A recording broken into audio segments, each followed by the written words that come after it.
The Parkinson's Disease Foundation says about 60,000 Americans are diagnosed every year with the disease. It affects motor functions, and right now there is no cure. Our Maria Elena Valores has more on a new therapy for people with the disease, and it's one that you probably won't expect. You probably don't think of boxing as a treatment for people with Parkinson's and other diseases, but turns out it's a real knockout.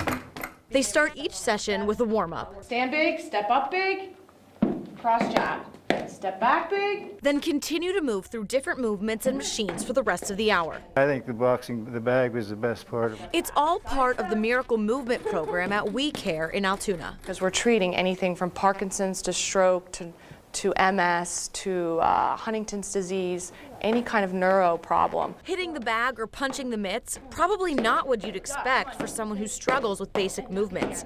But therapists say it works. When you take that activity and you apply therapy to it, it's just an amazing tool because it works on balance, it works on core strengthening, it works on proprioception, which is someone's ability to be able to know where their joints are in space. John Shields was diagnosed with Parkinson's disease about 10 years ago. He was the first Miracle Movement patient back in November. When you can't do a lot of things, you get depressed, and Parkinson's is a depressing disease anyway. It gets a little hard trying to make it from one day to the next. He graduated in 8 weeks. I come in with a cane. I don't have a cane anymore. I can do things I couldn't do. I can tie my own shoes. I put my own jacket on now.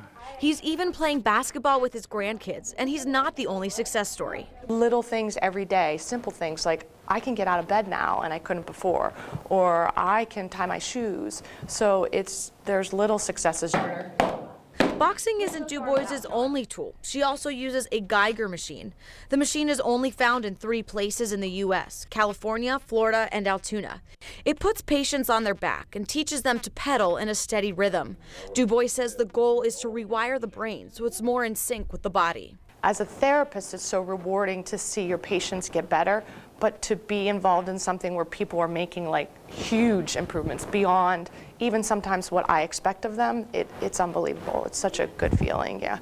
And the program has changed lives. It's made a big difference. She's given me my husband back. John says he's not slowing down anytime soon. Well, Stacy said that John is one of their best patients because he really worked on all the movements at home, and he was really determined to work on the lessons that she was teaching him. Wow. It seems like a real success story. Is there some plans for maybe expansion, or what do they want to do? Yeah, well, they currently have 13 patients, and they're hoping that this catches on in Altoona, and if it does, they're hoping to expand regionally across our area. Yeah. That's a great story. Yeah. Thanks, Lena. Yeah. That's good. Thanks, Lena.